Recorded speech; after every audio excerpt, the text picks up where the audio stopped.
Eliminate the traps that cause you to lose motivation and energy. Transform your life. Something is draining your energy, and it's not what you think. Most people believe they are simply unmotivated. They wake up tired, distracted, unable to focus, and assume it's a personal flaw. But what if that explanation is completely wrong? What if your lack of energy is not a failure of discipline, but the result of something invisible operating in the background of your daily life?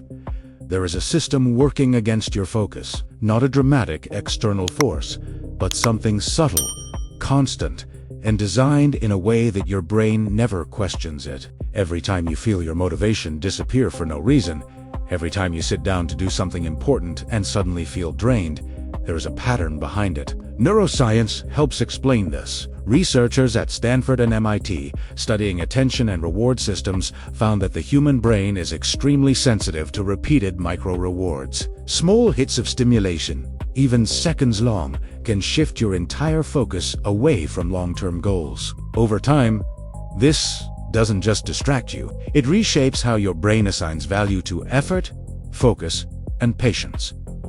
And here is the part most people never realize. You are not fighting lack of motivation. You are living inside an environment that constantly pulls your attention away from it.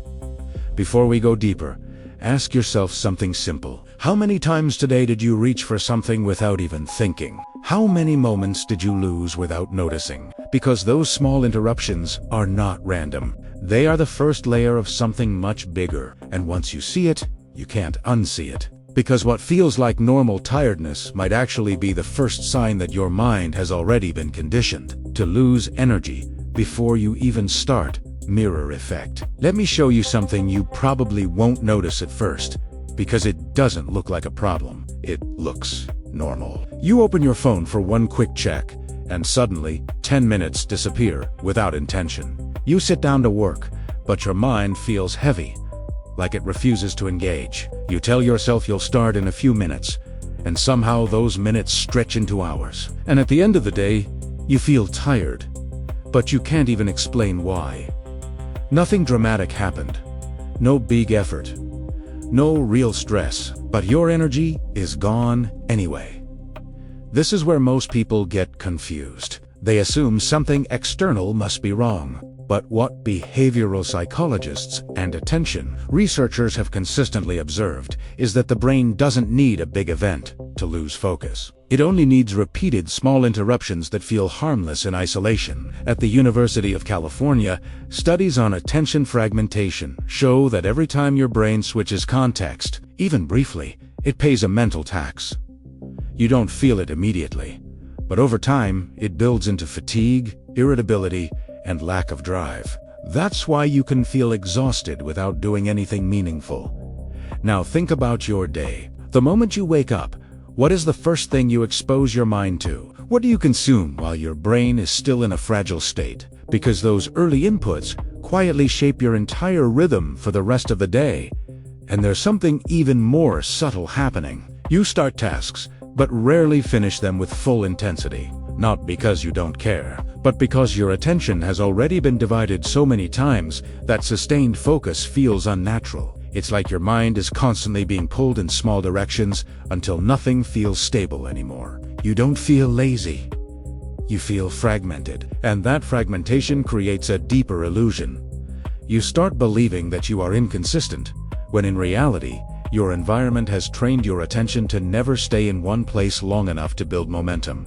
If any of this feels familiar, it's not coincidence, it's recognition. And what comes next explains exactly why this happens at a neurological level, and why your brain keeps repeating it, even when you try to stop reframing the problem. The moment you start thinking, "I lack discipline," you already lose the battle. Because that thought sounds responsible, but it's actually misleading. It turns a neurological conditioning problem into a moral one. And when you see yourself as the problem, you try to fix it with pressure, guilt, and force. that never lasts. What modern neuroscience and behavioral psychology consistently show is that human behavior is far more shaped by environment and repetition than by willpower. Studies from Duke University estimate that around 40% or more of daily actions are automatic, driven by habit loops rather than conscious So if you feel inconsistent, distracted, or low on energy, the real question is not what is wrong with me. The real question is, what has trained my brain to operate like this? Because your brain is constantly adapting. It doesn't care if a habit is good or bad. It only cares if it is repeated. Every time you choose instant relief over effort, even in small ways, your brain reinforces that pathway. Not because you are weak, but because it is efficient. This is where dopamine plays a critical role. Dopamine is not just a pleasure chemical. It is a learning signal. It teaches your brain what to repeat. And when your environment is full of quick rewards, your brain slowly starts to prefer short effort cycles instead of deep, sustained focus. This is why tasks that require patience start to feel heavier over time, even if nothing about them has changed. So what feels like lack of motivation is often just a brain that has been trained to avoid discomfort and seek fast stimulation. And here is the key shift you need to understand. You are not trying to fix a broken personality. You are trying to reverse a training process. That means the solution is not more self-criticism. It is redesigning the conditions your brain operates in. Because once the conditioning is understood, the story changes completely. You stop being someone who can't focus, and you start seeing someone who has been repeatedly pulled away from focus. And that distinction changes everything about what comes next. The invisible traps. Now we get to the part most people never connect, even though they experience it every single day. There are small things in your routine that don't look harmful at all. In fact, they feel like relief. A quick scroll, a short video, a notification check, switching between tasks, opening something just for a second. On the surface, none of this seems important, but your brain is not tracking importance. It is tracking stimulation. Every one of these microactions triggers a tiny reward loop. According to behavioral research on attention systems, especially studies from places like MIT's Media Lab, these rapid reward cycles condition the brain to expect constant novelty. And once that expectation is formed, anything slow starts to feel uncomfortable. That is where your energy begins to leak. Because now, anything that requires sustained focus feels heavier than it actually is. Not because the task changed, but because your baseline for stimulation has been reset. Think about it. When was the last time you sat still and did one thing without interruption for a long stretch? If that feels difficult, it's not a personality issue. It is a conditioning outcome. And here is where the traps become invisible. They don't attack your motivation directly. They fragment it. One trap is constant context switching, moving from one thing to another without finishing anything properly. Each switch seems harmless, but it silently drains mental clarity. Another trap is passive consumption. You are not choosing content anymore. You are reacting to it. And the brain starts to prefer reacting over initiating. There is also the trap of micro-recovery. Moments where you think you are resting, but you are actually stimulating your brain with fast input, which prevents real recovery from happening. Individually, none of these feel serious, but together they slowly reshape how your mind experiences effort. And the most dangerous part is this: you still feel like you are in control while it happens, but if you continue into the next layer, you will see how these traps are not separate problems. They are part of a loop that keeps repeating itself automatically. The hidden cycle. At this point, you might think these are just random habits. Small distractions here, a bit of scrolling there, some procrastination in between. But what you're actually dealing with is not a set of separate behaviors. It is a closed loop that feeds itself. Here is how it quietly works. A small trigger appears, maybe boredom, stress, or even a difficult task. Your brain immediately looks for relief.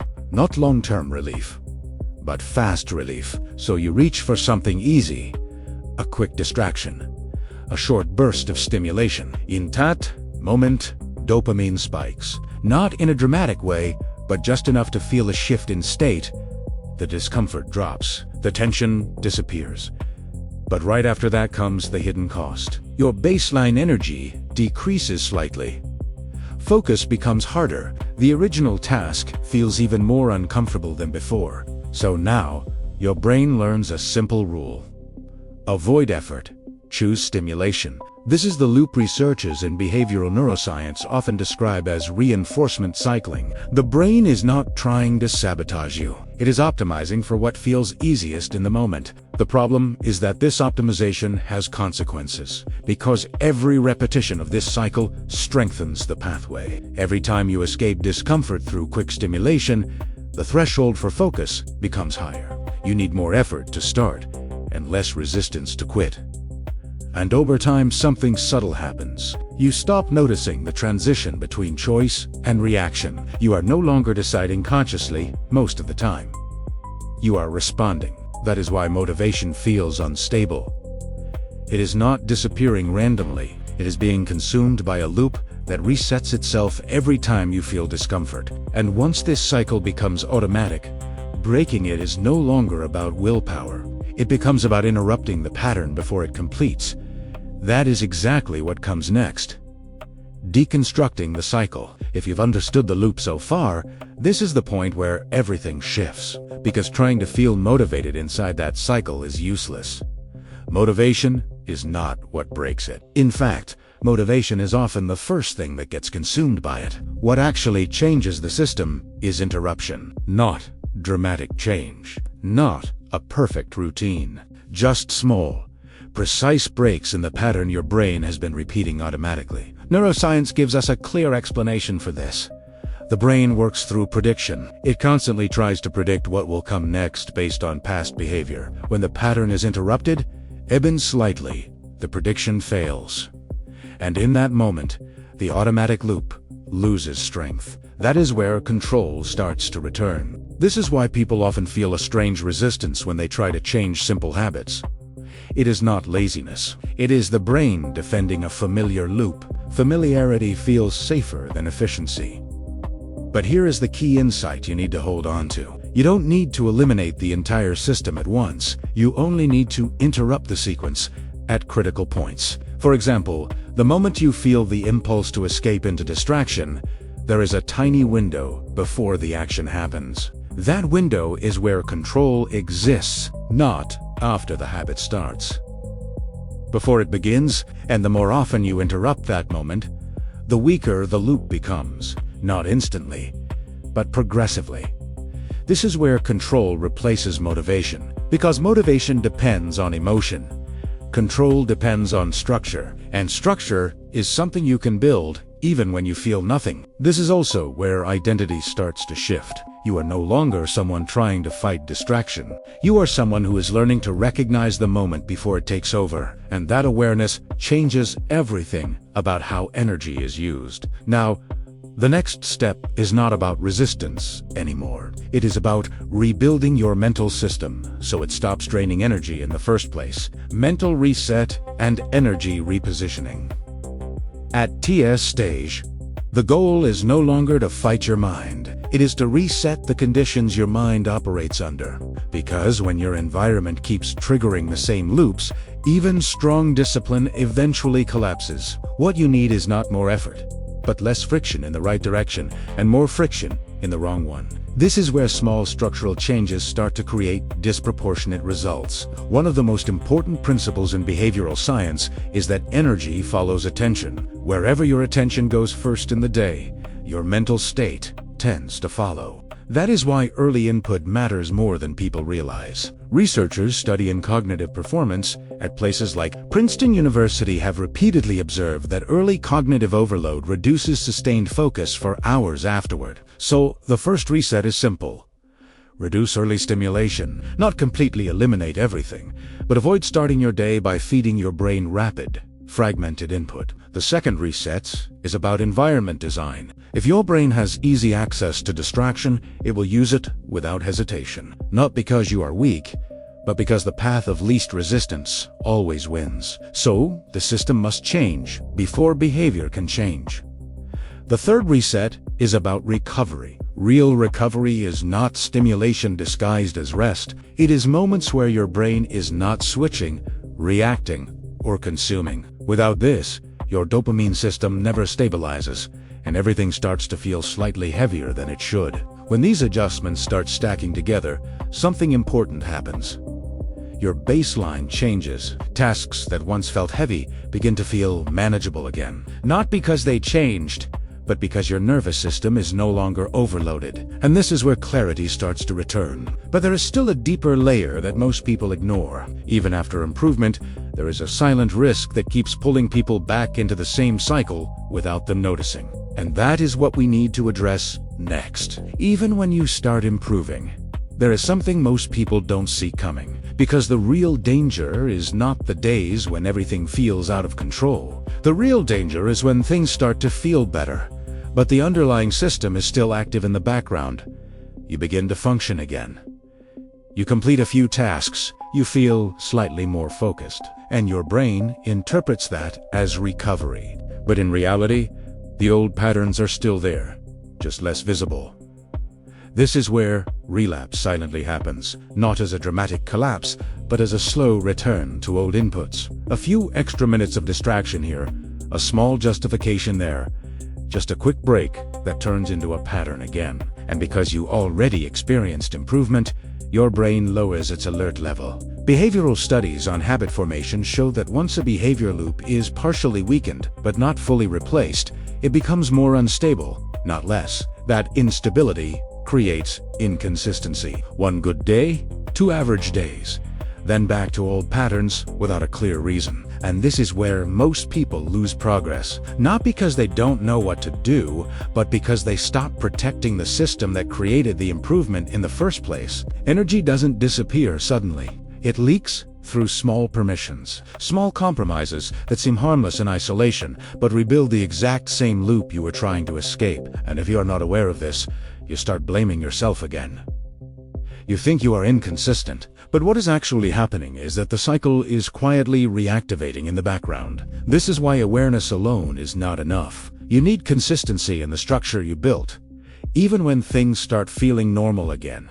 Because the moment you relax the system too early, the loop does not disappear. It waits. And when it returns, it rarely feels like a problem at first.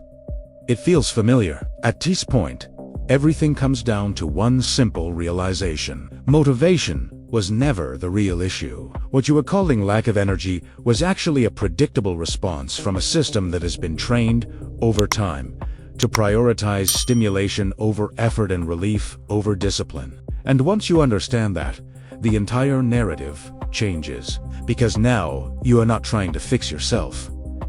You are not trying to become a different person. You are simply adjusting how your mind has been operating for years. Neuroscience makes this very clear. The brain is not static. It adapts based on repetition, which means every pattern you've lived through has shaped the way your focus, energy, and drive respond today. And the good news is the same mechanism that created the problem is also the one that can reverse it, but only if the system changes. Not just the intention. That is why motivation alone never works for long. It fluctuates. It depends on emotion, context, and mental state.